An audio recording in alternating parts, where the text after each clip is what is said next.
All right. So, how are you feeling? What's Man, you been up no, to training? no complaints, man. A little bit of training, a little bit more business side. Yeah, Looking for the next fight, man. The next cage, the next ring, whatever it needs to be. yeah. What you working on? You have a few side businesses, your thing? Just my image, really trying to get that out there and going Yeah. in other aspects and avenues in the fight game. And yeah, Yeah, we'll see what happens. here. We'll see what Yeah. happens. Early stages, look Mm-hmm. into other fight promotions, look into other fights, Mm-hmm. Of even camp. So course. it is what it is. Yeah, yeah. It's all Of good course. things. Feel it. Feel it.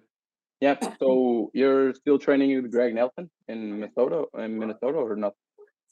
Nope. I'm about to go check out the BKFC Queen, Oh, Christina Farah, yeah. out in Vegas. I'm about to go check out. I think it's called Vegas Combat, and Okay.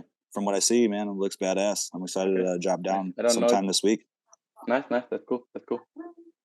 So I know you're 34 right now, and you've been through a lot, like a lot of promotions, UFC, PFL. I just want to get to know your origin. So you went pro 2011. If I'm not mistaken. Yeah. Hmm. How did Yeah, how do you enter the fight game? wrestling. I would say that. Just wrestling, a couple grappling tournaments, and one of the guys was there. And he asked me, and the coach at the time, Jody Bass, he said, "The kid fight too?" And he said, "Not yet." Took 3 months later, just training for that. It's a different type of sports, just Mhm. Yeah. jujitsu and fighting in the cage. Mhm. 3 months later, took my first scrap in Midland, Michigan, and we're here today. This Snap kid, CD3. It's been 13 years in the game. It's crazy. Oh yeah, A oh lot of yeah, fights. deep from coast to coast, all over America. Yeah, that's crazy. It is. And about like your weight, I know you've Mhm. talked about being a lightweight for a long time and fighting the most badass guys. Do you feel like lightweight is the best option for you? Oh yeah, I like lightweight. Lightweight is it is. It's one of those weight classes, The cut for you, universal. the cut is like easy. Yeah, I can make 45s as well. Yeah, never thought about that. Never thought about moving down to featherweight. It just depends on the fights, man. The fights are what excites, Mhm. and excites the training. I mean, at this point for me, and then 55, there's just the options are endless, man. Yeah, People going up, people going down, and everybody in between. yeah, yeah. That's true. That's true. Man, I really like your style, like the pressure, the power you bring, the striking. I know you have a little bit of wrestling mixing in. What do you feel it's the best feature of your game? Honestly, my takedowns. I know what you said. I have a little bit of wrestling, but really, I have a lot of wrestling. Yeah, yeah. It's not always on paper. My lot of wrestling has came from inside those rooms and those gyms on the mats. It's from the coaches. So every gym that I've been training in, living in, learning from those wrestling coaches, man, Mhm. high level guys across the board. Some guys are just man.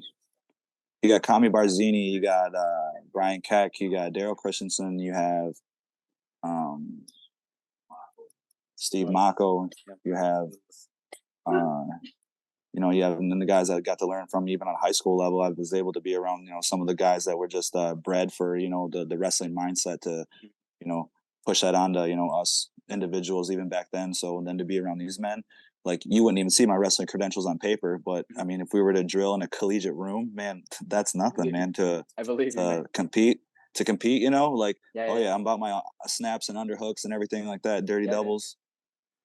You never show that on paper. Like in fights, I really love your pressure, your striking, the way you knock down Flores in the PFL, like a crazy combination to the right hook to the body and then a left hook to the face. It was crazy, man. I really enjoy watching your fights. So about your UFC run, so it started in 2024, in 2023, sorry, in February.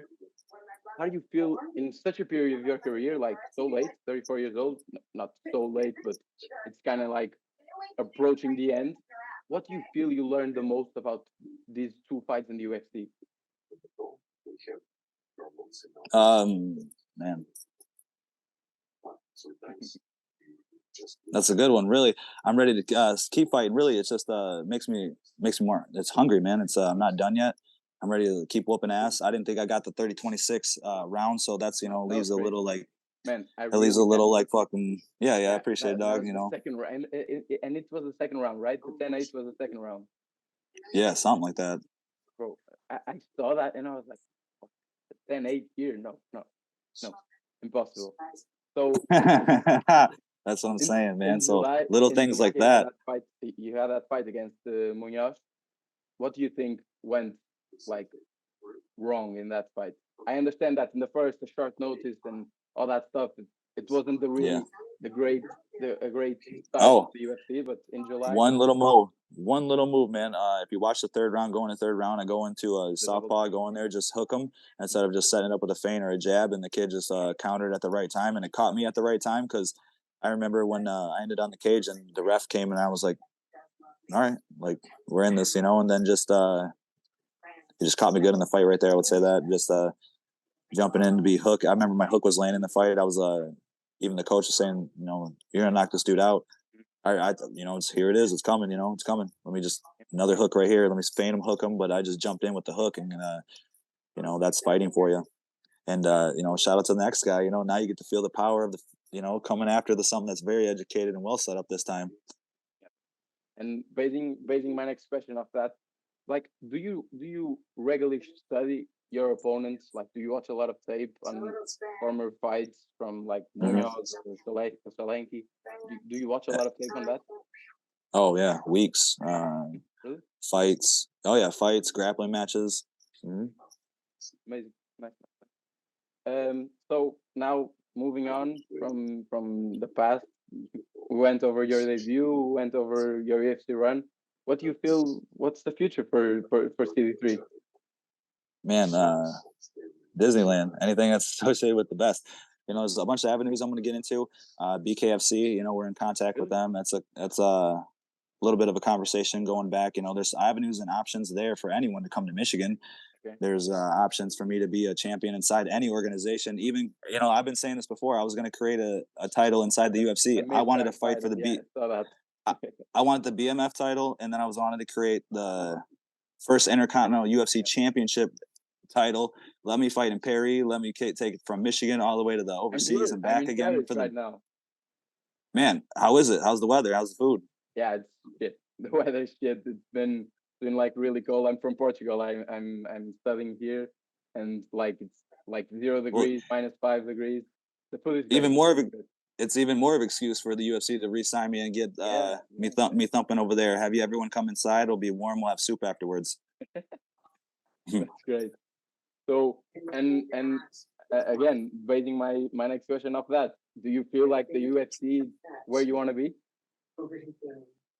Yes and no. I've also thought about the BKFC sounds nice, and that's the big dog. That's another big dog of fighting. UFC is the biggest dog of fighting. The BKFC, man, I got nothing respect for that sport and that circle ring, So Great. maybe I'll go be the first. Maybe CD3 National Big Kid, the first BKFC TV champion, the first and the greatest. I said it right here. Oh, I love that. I love that, man. Really do. So Send the word, dog. I in my opinion, I think I know the answer to this question. But do you see yourself leaving the sport in the near future? Living what? Leaving the sport, like retirement. Oh Like in yeah, the near future. I don't know, like in the next year, next 2 years. I know you're not done, yes, but you do yes, in the next 2 years, yes. really? I Okay, would say yes. okay, There's a, you know, I love this game. I think I'm gonna be associated with this game. I think my family's gonna be in the game. I think forever the Deaton is a fight name, on the highest and the biggest levels, and that's what I've created, along with my father to help me along my whole mhm, career. So to give back in other ways, it's gonna be very special, and not just in the cage and myself. okay, It's a very selfish thing, and I'm a world champion. I'm a beast to say the least. And that's why I'm still here. So in a few years, I'm gonna keep growing my family, if that makes sense to you, man. I'm gonna keep growing myself, and then yeah, man. I want everyone to keep thumping. I want everyone to keep throwing down. The whole sport to keep growing. The only thing I don't want to see is fucking robots. It's still cool to see the humans throw down. I don't know about the robot game if that's what it is, because that's that's gonna be insane. So shout out to the real fighters, all the OGs past and present, from the kid, it's not big kid. I say thank you, and to the up and coming fighters, man, get at it, get cracking, and BKFC. I'm waiting right here. UFC, I love that. Dana, all you Honest- greats, man. I'm still right here waiting. I love that. I love that. Just ending. Just one last thing. Like, what can we expect from CD3 in 2024? Fireworks, lyrically a genius, and I really mean this. Let's go. I give you the word if you wanna end on a good note. If you wanna say something, say it to them. It's yours. Man, Joao, I appreciate the time, man. It's Monday morning. It's Michigan. I'm about to get this next training session in. And shout out to, actually, I would say I just found a new respect for first responders. I've always had it, but I've also been able to help volunteer and see the tribal fire department right here on this reservation here in Mount Pleasant, Michigan. And, across the board, you men and women, I want to say from CD through the kid is McGwitch. Thank you. And anybody else, families and friends, thank you. Joao, thank you for the time, man. This interview, the podcast, man. I hope you much success. Thank and across the world, man. You guys stay blessed. And, man, I'm about to get back to the gym, and that'd be the rest.